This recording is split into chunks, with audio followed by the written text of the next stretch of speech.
Ons lees die oordenking vir 26 Desember uit Die Here is my herder met die vriendelike vergunning van Lizet Marie. Die opskrif by vandag se oordenking is vergeef hulle. Die teksvers Lukas 23 vers 34 lees soos volg.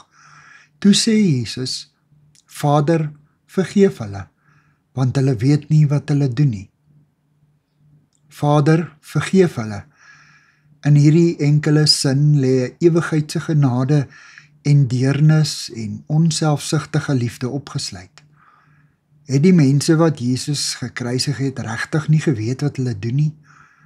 Natuurlik het hulle geweet. Hulle het 'n onskuldige man laat kruisig. Hulle was vir sy dood verantwoordelik. Wat hulle moontlik nie geweet het nie, is dat hy die verlosser is. Nie net van die wêreld nie, maar ook van elkeen wat geskree het, kruisig hom.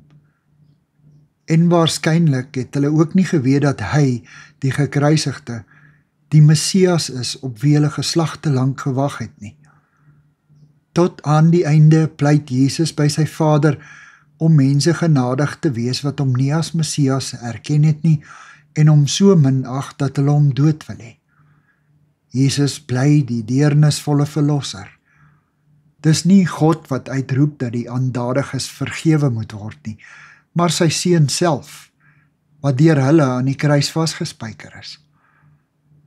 Wanneer ons by God sit en van onsself vergeet, terwyl ons binneste slegs op hom toegespits is, vind daar 'n skuif in ons gees plaas.